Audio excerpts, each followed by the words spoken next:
Another distinctive Jewish tradition is that of the dietary or kosher laws. They're really intended to recall in ordinary time their belief in the extraordinary mission of the people of Israel. There are some restrictive laws here, such as a prohibition against eating of pork, but really any kind of food, Chinese, Mexican, Indian, etc., can be kosher if it's prepared with Jewish law. Beyond certain hygienic benefits, the main reason why Jews observe these laws tends to be simply because God says so. An observant Jew really doesn't need a reason because they show their belief and obedience to God by following His laws. The truth of the matter is, keeping kosher is not particularly difficult in and of itself. What makes it difficult is the fact that the rest of the world does not do so. Another significant item for Jews is the idea of the Shema. You could basically say that the 613 commands of the law function as an explication or explanation of the solemn summary of the covenant, and that is known as the Shema, which means hear or listen. It's taken from Deuteronomy 6, verses 4 through 9, that you see here on the screen. And notice that it says, "Hear, O Israel, the Lord our God is one. Love the Lord your God with all your heart, with all your soul, with all your strength," and so forth. And then it lays out how you might do that. There are three main cultural groups in Judaism. They are the Sephardic, the Ashkenazi, and the secular. Sephardic Jews are Jews of Mediterranean origin who follow the Babylonian tradition in terms of the Torah. That means that they follow the Torah that originally comes out of Babylon. And because they were surrounded by such a large crowd of Muslims and North Africans and barbarians, they have a distinctive dialect called Ladino, which is a blend of Spanish and Hebrew and Arabic and so forth. The Ashkenazi Jews, on the other hand, are of Germanic origin, and they follow a combined Babylonian and Palestinian tradition in terms of the Torah and ritual practice. Their distinctive language is Yiddish, and they use Northern European forms in their religious services. There's also a significantly larger number of people who identify as secular Jews who were connected to Judaism fundamentally because they were born Jewish, not because they're practicing Jews. Interestingly enough, this makes it possible for someone to be an agnostic or atheist Jew, something that you wouldn't see much in Christianity or Islam. There are four major sects of Judaism: Orthodox, Reform, Conservative, and Reconstructionist. The Orthodox Jews are among the most conservative and practice the strict adherence to the law. They form the smallest group of Jews here in the United States. Because they originated in Eastern Europe, their history has often been one of hardship, persecution, and living in ghettos and shtetls where they have designated areas to live. And so they see what happens when you go and you are surrounded by a larger Gentile community and how easy it is to assimilate. So they tend to kind of be off by themselves. They emphasize within their communities distinctive gender roles, with men clearly in their domain in the synagogue and women in theirs in the household. A subset of the Orthodox group is what we call the Hasidic Jews. They're very close to Orthodoxy in religious beliefs, but their beliefs are that Jews should stop living in the modern world and, kind of like the Amish, return back to the good old days. In this case, like the 18th century world, the 1700s. So here you would see dress and practice matching what would have been seen almost 300 years ago. It really leads to some interesting practices, such as reading the Bible as the literal Word of God. Women are accorded a lower social status, and they live in small, tightly controlled communities. The largest Jewish group in the United States is the Reform Judaism. It's an attempt to Americanize or modernize Judaism in the light of and in pace with the surrounding cultures.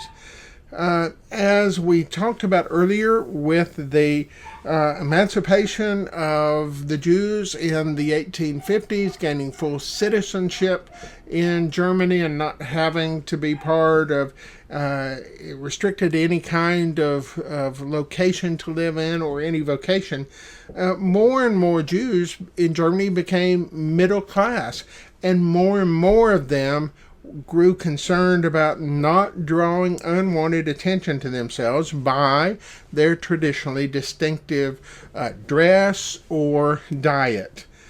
In practice, what the Reformed Jews did was they said, look, we're surrounded by Christians here in both Germany, England, and North America, so let's see how we can take some of these things we see in our surrounding culture and use them in our Jewish practices and in our worship service. For example, in a tradition where there was individual chanting, now all of a sudden there are unison readings. The word of the Torah was traditionally a discourse on how people should follow the Jewish law, and now it becomes much more like a Christian sermon. Traditionally, men and women are separated in seating arrangements in the synagogue. Now you have mixed seating.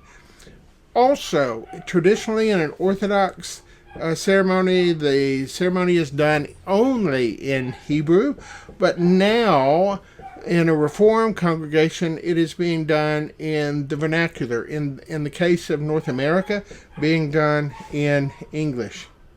So Reformed Jews would observe the traditional holidays of Rosh Hashanah, Yom Kippur, and Passover. And one of the things that was distinctly different about them was that, as opposed to Orthodoxy, which said you're a Jew only if your mother was a Jew, now they're expanding that to say your father can be a Jew and your mother can be a Gentile, but you're still a Jew. Unlike the Orthodoxy also, they tend to kind of diminish that idea that there's going to be some kind of personal Messiah who's going to come and lead the Jews back to Palestine. And instead, they begin hoping for some type of messianic age of justice and compassion and peace for the world. So, by the end of the 19th century, the 1800s, Reformed Judaism had become the most prominent and outspoken sect of Judaism in North America. So on the one hand, you have the conservatives of the Orthodox, and on the other hand, you have the liberals and the Reformed. Well, sure enough, you got somebody in the middle. Those are the conservative Jews.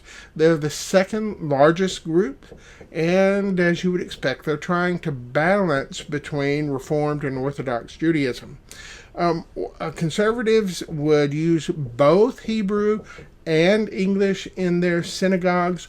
You're going to see conservative Jews not only having a synagogue, but also a community center for lots of activities, from school to recreation. You're going to see them accepting women as rabbis. You're going to see them using English and Hebrew in their worship service.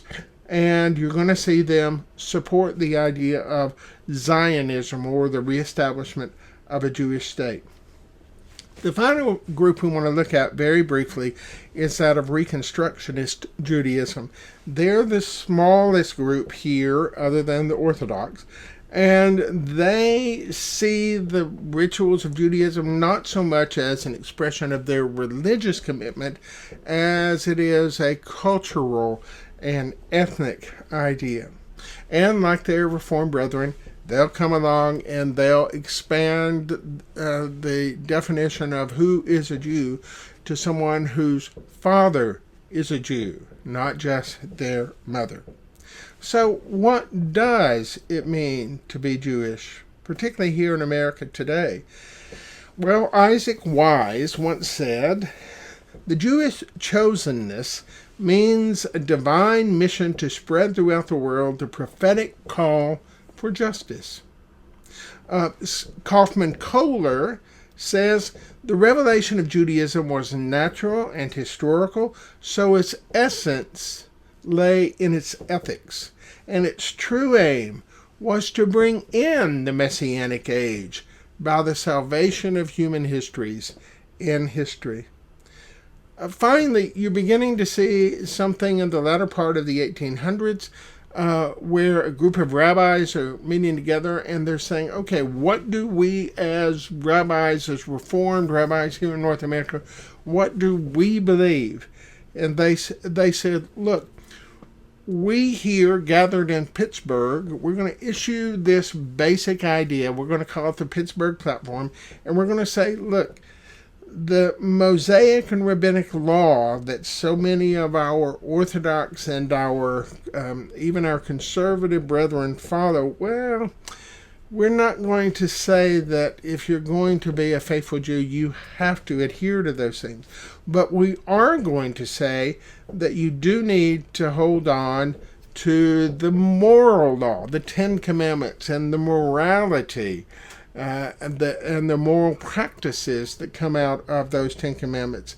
And that is most often seen as a commitment to the poor and those who are suffering from injustice. So the mission of Israel is essentially the moral redemption of society. Well, what then does it mean to be Jewish American? Well, some people would come along and they're going to take that passion that once was dedicated to keeping the 613 commandments, and instead they're going to substitute it for social action. Some are going to be dedicated to socialism. So you'll see many of the leaders in the early Socialist Party, in the labor unions and the newspapers were Jewish in ethnicity. So as we look at Judaism, we need to keep in mind that Judaism and religion, Judaism and Christianity, are not so much kissing cousins as I have pictured here, as they are mother and daughter religions. Christianity comes distinctly out of Judaism, so much so that if there were a thing like spiritual DNA, you would not be able to tell much of a difference between Jews and Christians because they share so many of the same spiritual markers. Both are religions that stress the importance of both the scripture and action. Both have a strong work ethic. They are very industrious. They value perseverance, thrift, and prudence. Both are committed to an educated clergy and an educated congregation. And both see religious liberty in America in a very unique way. It is as much freedom of religion as it is freedom from religion. We're used to saying, well, America is all about religious freedom. You can worship who you want. But with the changes in America, you're beginning to see not only freedom of religion, but freedom from religion. There are also some other similarities. For example, there is no single authority who speaks for all the Jews in America. You get lots of what you call heritage Jews, or secular Jews, as we talked about earlier. people who are content with just being Jewish in ethnicity and occasionally practicing the high holy days and this type of thing. And this has been made even more interesting by the fact that, unlike the Orthodox, who would only marry Jews to Jews, because remember, Judaism is both an ethnicity and a religion, and here in American culture, you're beginning to see increasing numbers of Jewish men and women marrying Gentile or non-Jewish partners. In fact, 52% of Jewish men and women in America have been married or are married to Gentile partners. So here's the final numbers. You'll see that 42% of Jews in America identify as Reformed, but you'll see that of that number, only about 35% of them are really active in any kind of a synagogue. You'll see that 35% of Jews are conservative, but more of those folks regularly attend synagogue, as you see in the 43%. And finally, the 6% of the Jews who are Orthodox.